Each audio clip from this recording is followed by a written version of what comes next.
itinawag ng Diyos upang magningning na lubos sa harap ni Kristo Jesus. Hallelujah!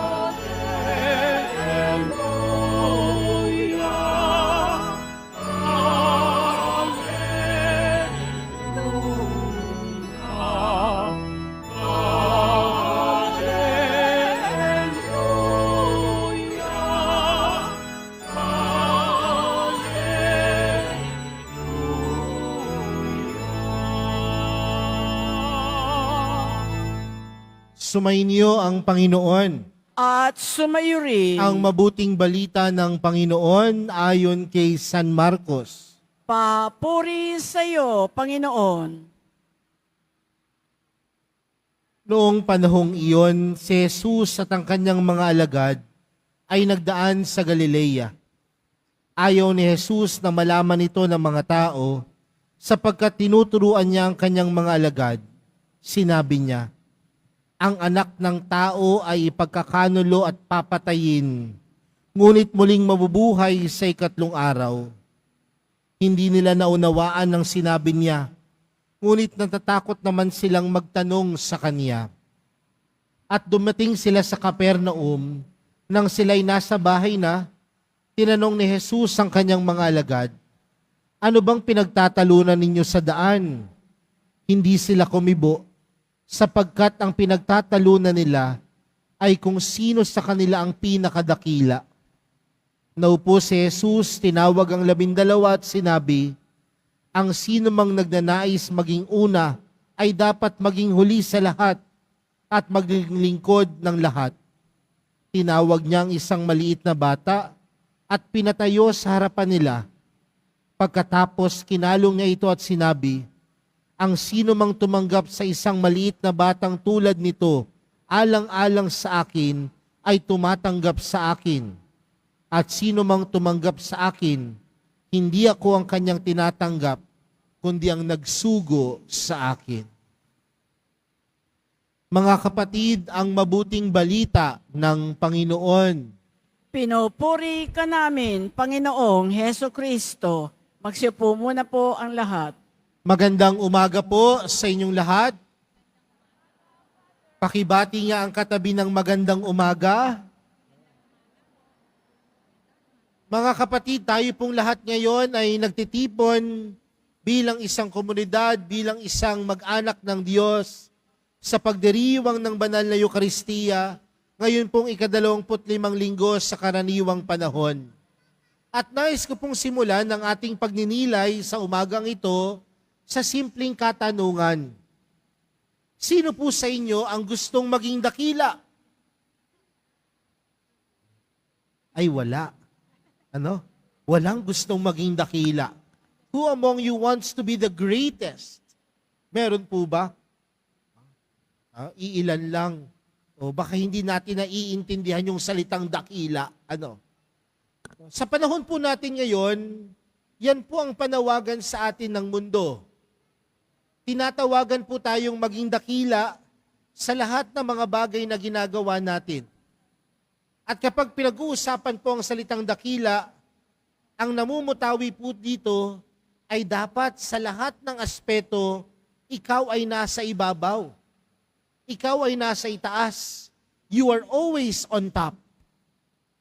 Kaya nga ikaw ay dakila. Pero kung tutusin mga kapatid, iba ang dakilang itinuturo ng mundo sa dakilang tinuturo ng mahal na pong Jesus Nazareno. Kung ang mundo tinuturo na dapat ikaw ay laging nasa ibabaw, ikaw ay laging nasa itaas, ang tinuturo ng pagiging dakila ng Panginoon ay iba. 3 bagay mga kapatid. Una, sa ating ibanghelyong napakinggan, si Jesus ay nagtuturo sa kanyang mga alagad. At anong sinabi ni Jesus sa kanyang mga alagad?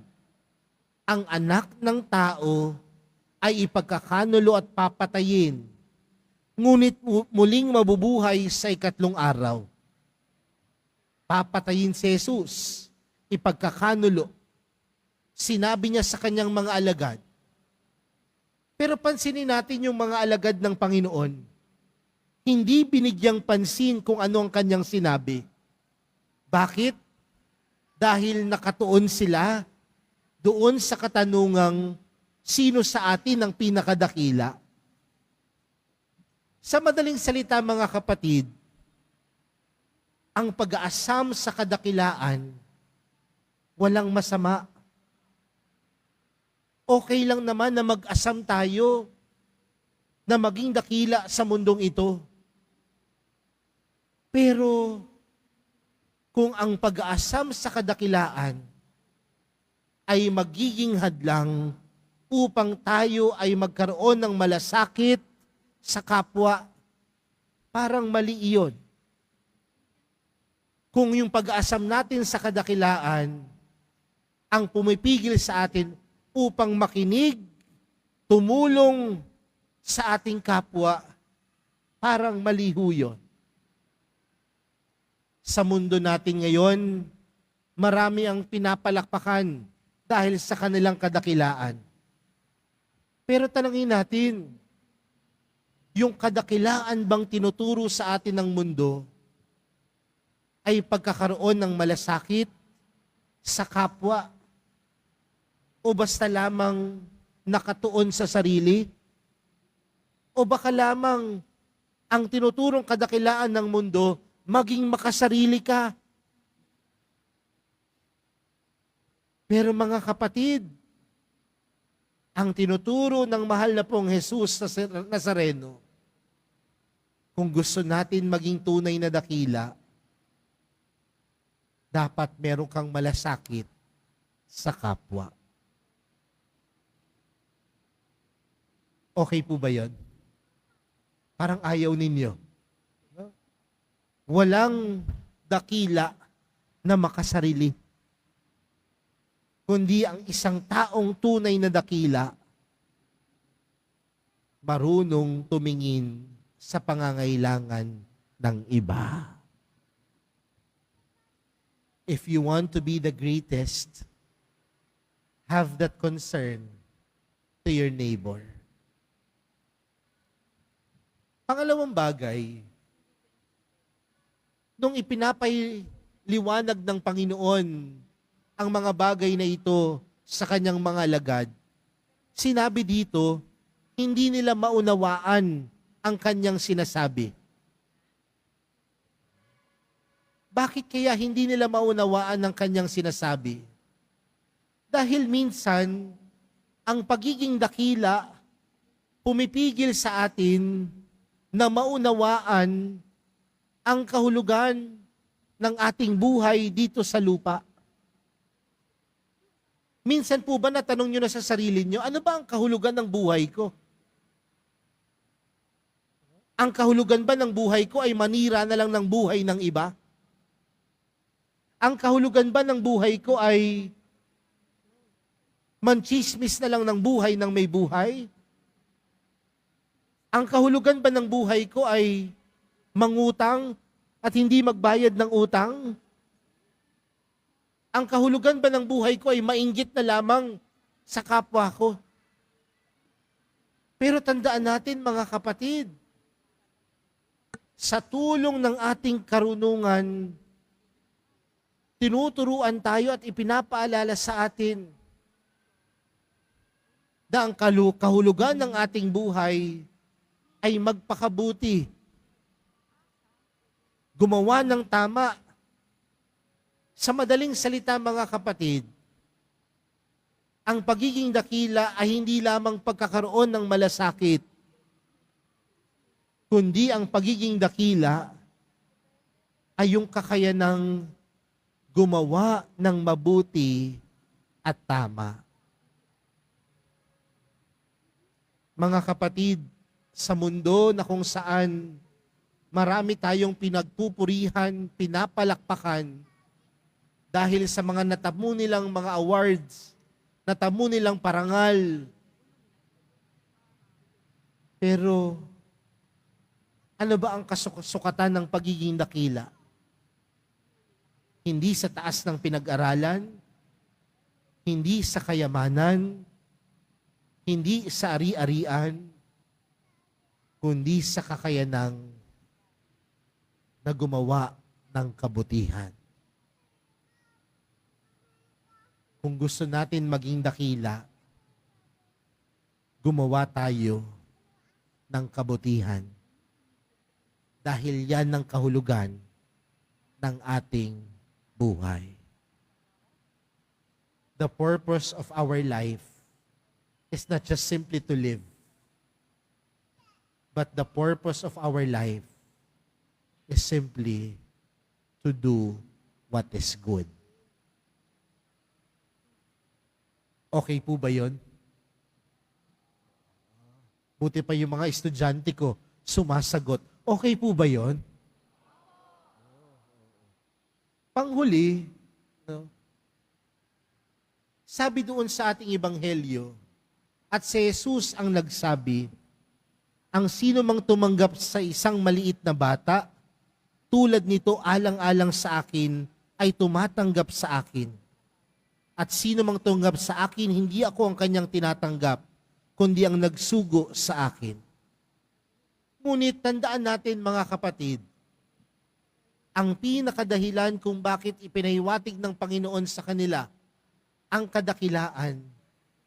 Dahil gustong ituro sa kanila ng Panginoon na ang kadakilaan ay paglilingkod. Sabi ko nga ho sa inyo kanina, ang mundo natin ngayon, ang tinuturing na dakila ay yung nasa taas. At kung ikaw ang nasa taas nangangahulugan, ikaw ang pinaglilingkuran. Pero mga kapatid, sa turo ni Jesus, ang tunay na dakila ay ang taong hindi pinaglilingkuran, kundi siya mismo ang naglilingkod. At ang taong tunay na naglilingkod, saan nagmumula ito? Saan nakaugot ito? Sa kapakumbabaan. Walang naglilingkod na mayabang. Walang naglilingkod na mapagmataas. Kundi ang tunay na naglilingkod, nagpapakumbaba. At ang taong tunay na nagpapakumbaba, saan nakaugat? Sa taong nagmamahal, sa taong umiibig. Walang nagmamahal ng mayabang at walang naglilingkod na mayabang, kundi ang paglilingkod nakaugat sa kapakumbabaan. At kung ikaw ay mapagpakumbaba, tunay na nating masasabing ikaw ay dakila. Kaya mga kapatid, walang masama po na maghangad na maging dakila. Kung hahangarin natin ang pagiging dakila na kagaya ng ginawa ng Panginoon. Ang pagiging dakila, dapat may malasakit. Ang pagiging dakila, dapat nakakibat nito ang paggawa ng kabutihan. Ang pagiging dakila ay kakayanang maglingkod. Kaya mga kapatid, sa pagpapatuloy po ng ating banal na misa, para sa araw na ito, ipanalangin po natin sa mahal na pong Jesus Nazareno na ang bawat debotong sumunod at sumusunod sa Kanya ay maging tunay na dakila. May malasakit, nagpapakabuti, at patuloy na naglilingkod. Amen.